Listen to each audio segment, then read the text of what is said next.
students walk across our campus carrying different mindsets, different goals, and different levels of discipline. Yet, we're expected to reach the same level of success. So there are some students that are the academic warriors who never miss a beat, always on top of things. There are those who struggle and need an extra push, and there are those who struggle to even start. So where exactly are the lines that separate these students? Welcome to today's episode of The Effort Spectrum. I am your host, Janelli. I'm here with my co-hosts, Eugene, Kenyon, and Zuriel. Today we're breaking down the different types of students that walk across St. John's College Junior College, which is our college. And like I said, we're going from the academic warriors to the average Joes or Joels, and then the no-shows. So to begin, our classification of these students does not define who they are, and it's not intended to judge anyone, but to understand where students lie. The truth is, academic success is not fixed. It is something that can be changed over time depending on the effort you put in. It is not something that you're born with, but it's something that can be developed, shaped, and strengthened over time. So as you listen, ask yourself, where do you fall in the spectrum? And more importantly, where do you want to be? 3, 2, 1.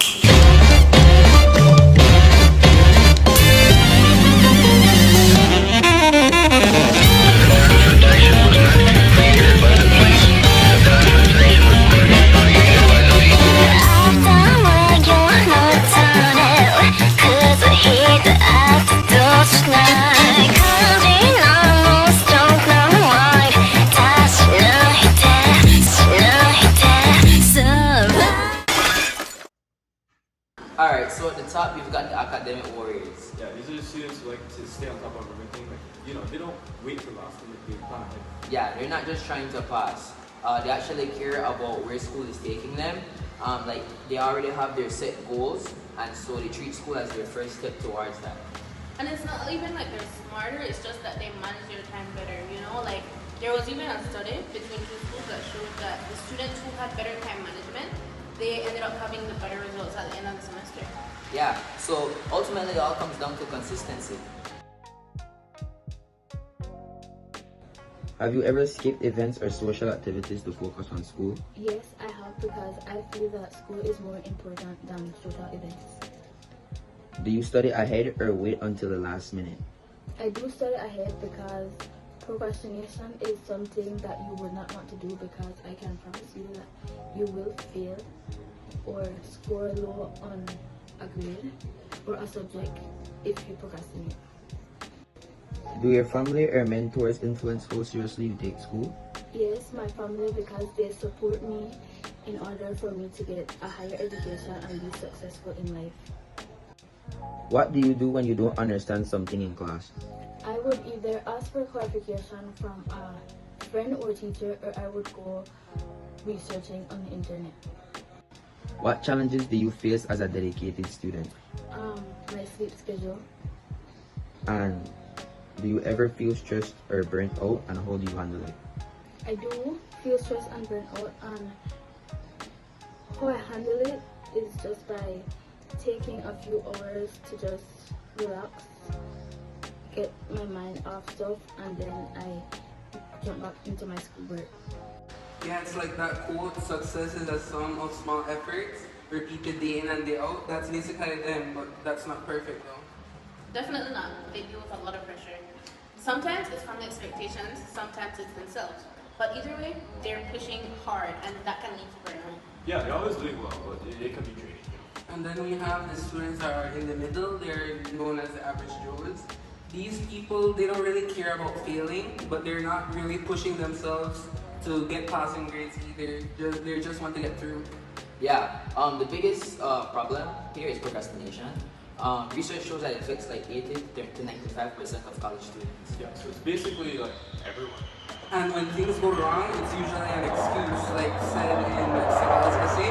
They give excuses about technology, about family, all stuff like that. That actually shows up in group research too. Carolyn Proctor talks about students saying things like, oh, their computer wouldn't let them submit their work, or their printer wouldn't print, or things like that, basically dealing with technology. Yeah, I've definitely heard that before, people using these excuses. It's basically a way to avoid responsibility, and it just leads to more stress after. Yeah, because everything, piles up. Yeah, like staying up late doing something you had days to finish. Good day all. Today I'm with my teacher. Mr. Christian Tucker. And we will be asking questions about the average Joes, or Joels, to be inclusive. Okay, so number one, how would you define an average Joe student? For me, an average Joe student is just someone that shows up to class. They don't put any effort or anything more than they have to do. They show up just on time and they tend to just be there, really. What do you think keeps them from putting in the extra effort? Whatever they like and enjoy.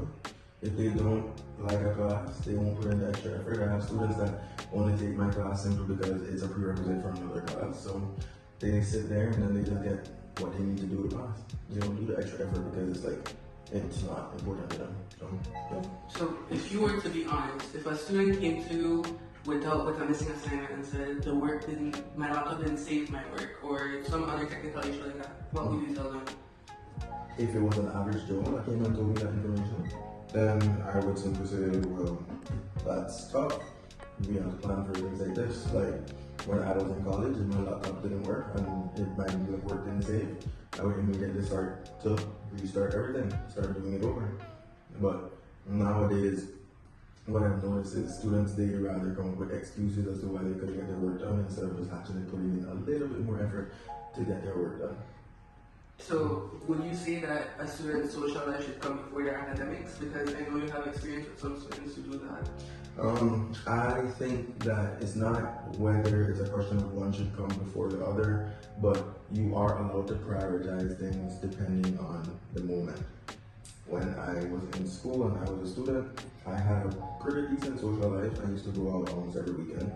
I still had a 4.1 GPA. I was still a part of clubs and led different clubs. I was a part of student government myself while still being a chemistry major. And it's just about prioritizing things for the time being. If you know that you have to get a report done but you want to go out, then make sure that you get the report done before you go out. Yes. So that way you can still go out and get your report done. Nothing has to be sacrificed. Yeah. So do you think that being an average Joe or Joel is a problem, or are they just like being realistic as to what they can do? I don't think they're being realistic. I genuinely think that they're being lazy. Personally, one thing that annoys me or gives me the ick, that's how people say it now, is when people are complacent. Because I've never been a complacent person, and I always believe that if you could do more, do more. If we're gonna do something, do it to the best of your ability. Don't be complacent and then sit down and take the scraps of whatever is left over. Yeah, and that's what my other teacher in high school used to say, that complacency is one of the biggest issues facing our generation. So thank you, sir, for your time, and I really appreciate it. So that was it for my section.